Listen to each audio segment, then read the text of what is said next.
What's up, YouTube? It's your girl, Lady K, coming at you from a different location today. Just wanted to encourage some people today. I had a friend that, had a scare and had to go to the hospital.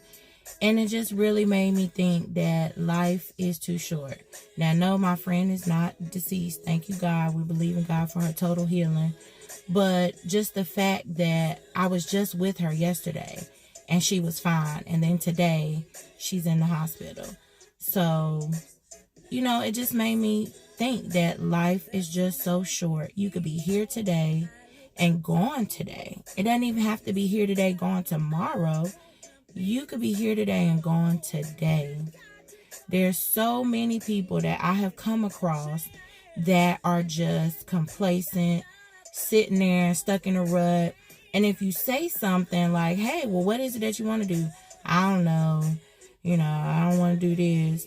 Or if you say, hey, why don't you come on, do this with me? They're like, nah, I probably can't do that.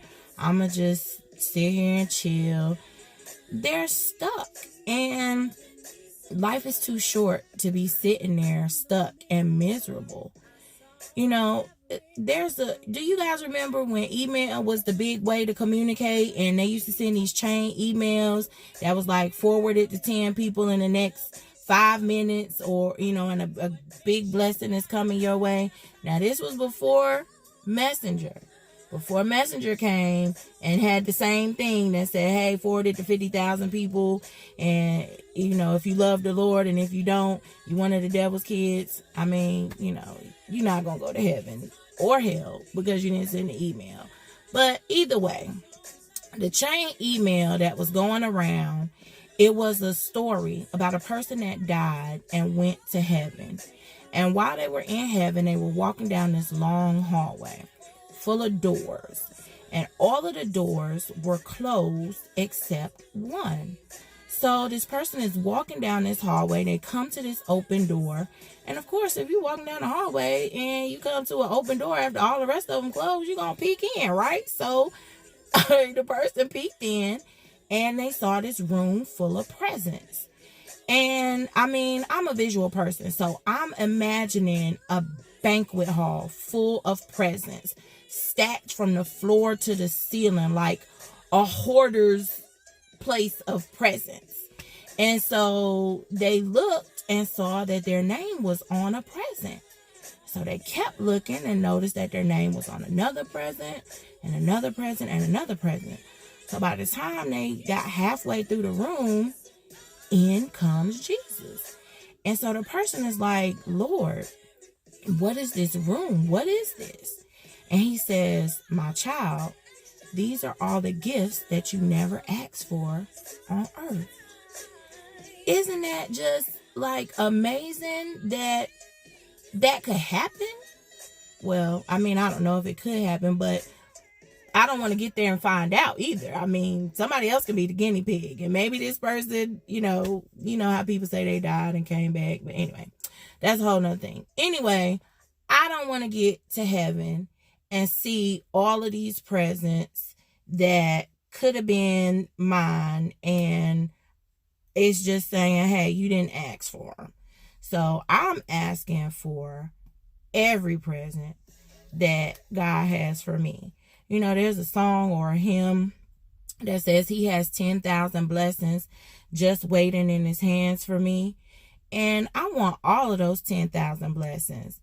I do not want to get to heaven and there's one single solitary present for me. I want to meet Jesus. I want to see my other loved ones that's up there. R.I.P. grandma, big bro, daddy, cousin. But down here, I want to live like a king's kid. We're supposed to be living the life. God's children are supposed to be living the life.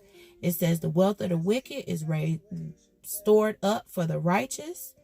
And I want all of the riches that is stored up for me. I'm asking God for every single solitary blessing.